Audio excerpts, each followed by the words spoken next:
મહીસાગર જિલ્લા કલેક્ટર નેહા કુમારીએ જે રીતે થોડાક દિવસ પહેલા તેમના પર આરોપ છે કે તેમણે દલિત સમાજના યુવાન સાથે જે ગેરવર્તણૂક કરી હતી તે મામલાને લઈને દલિત નેતા અને વડગામના કોંગ્રેસના ધારાસભ્ય જિગ્નેશ મેવાણીએ મોરચો માંડ્યો હતો। આ સમગ્ર ઘટનાને લઈને વિવાદ પણ દિવસે ને દિવસે વકરી રહ્યો છે। આ મામલાને લઈને ધારાસભ્ય જિગ્નેશ મેવાણી આઈપીએસ નેહા કુમારીને સસ્પેન્ડ કરવામાં આવે તે પ્રકારની માંગ કરી રહ્યા છે। ત્યારે અત્યાર સુધી આ મામલે કોઈ ફરિયાદ પણ નોંધાઈ ન હોવાની વિગતો સામે આવી રહી છે।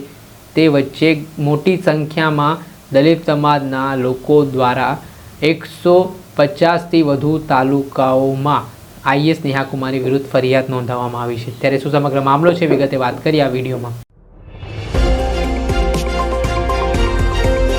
આઈએસ નેહા કુમારી વિવાદના ઘેરામાં જોવા મળી રહ્યા છે।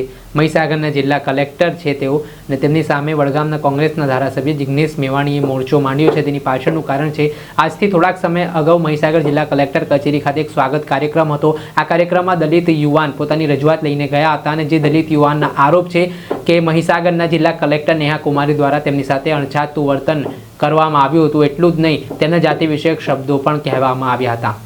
આ વિવાદ છે ત્યારે વકરે છે જ્યારે આ દલિત યુવાન જે દલિત નેતા અને વડગામના કોંગ્રેસના ધારાસભ્ય છે જિગ્નેશ મેવાણી તેમને આ જાણ કરે છે। ત્યારબાદ એક પત્રકાર પરિષદ પણ યોજવામાં આવે છે। એટલું જ નહીં, જિગ્નેશ મેવાણી છે આ મામલે ફરિયાદ કરવા માટે મહીસાગર જિલ્લા પોલીસ વડા ખાતે આઈએસ નેહા કુમારી વિરુદ્ધ ફરિયાદ પણ લખાવવા માટે જાય છે, પરંતુ ત્યાં સુધી કોઈપણ પ્રકારની આજ દિન સુધી આ મામલે કોઈપણ પ્રકારની કાર્યવાહી ન થયા હોવાની પણ વિગતો સામે આવી રહી છે। તે વચ્ચે દલિત સમાજમાં આદિવાસી સમાજમાં મામલામાં ભારે રોષ ભભૂકી ઉઠ્યો છે અને આને જ લઈને ગુજરાતના 150થી વધુ તાલુકાઓમાં આઈએસ નેહા કુમારી વિરુદ્ધ દલિત સમાજના લોકો દ્વારા એટ્રોસિટી એક્ટ અંતર્ગત કાર્યવાહી કરવામાં આવે તે માટે અલગ અલગ પોલીસ સ્ટેશનોમાં ફરિયાદ નોંધાઈ હતી, જેમાં 25 જેટલા ફરિયાદ તો અમદાવાદ પોલીસ સ્ટેશનમાં થઈ હોવાની વિગતો કહેવાઈ રહી છે।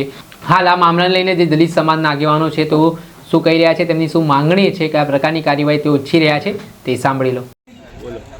23 ઓક્ટોબરના રોજ વિજયકુમાર પરમાર જે નેહા કુમારીને સેવા સેતુ કાર્યક્રમની અંદર નેહા કુમારીને મહીસાગર કલેક્ટરને પોતાના પ્રશ્નો પૂછવા ગયેલા, જે નેહા કુમારીએ વળતરમાં જવાબ આપતા જણાવ્યું હતું કે એસટી ને એસટી, આદિવાસી ને દલિત બંને જણા 90% કેસ બ્લેક માની માટે કરે છે।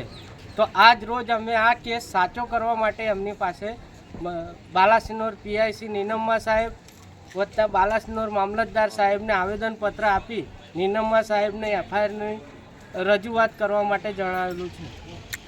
શું નામ છે તમારું? રસિક કુમાર કે ચૌહાણ। તમને આ વાતની હકીકત ક્યાંથી ખબર પડી કે આ રીતના ઘટના બની છે? અમે પોતે ત્યાં હાજર હતા અને અમારી પાસે વિડીયો પણ છે। ઓકે, આ હતા મહીસાગરથી આ દલિત આગેવાન જે આખો ઘટનાક્રમ બન્યો હતો તેમણે આ મામલે બાલાસિનોર પોલીસ સ્ટેશનમાં ફરિયાદ આપી છે। આઈએસ નેહા કુમારી વિરુદ્ધ અને કડક કાર્યવાહીની માંગ કરી છે। હવે અલગ અલગ જિલ્લાઓમાં તાલુકાઓમાં ફરિયાદ તો થઈ છે, પરંતુ હવે જોવાનું રહ્યું કે આ મામલામાં સરકાર કોઈ ગંભીરતા દાખવે છે। જે સસ્પેન્ડ કરવાની માંગ જિગ્નેશ મેવાણી કરી રહ્યા છે સરકાર પાસે નેહા કુમારીને, તે કરવામાં આવે છે કે પછી આ આખો મામલો ઠંડા બસ્તામાં જતો રહેશે તે આગામી સમયમાં ખબર પડશે। દર્શક મિત્રો, સ્કાયનેટ મીડિયાને આપ લાઈક કરો, સબસ્ક્રાઇબ કરો અને શેર કરવાનું ભૂલતા નહીં।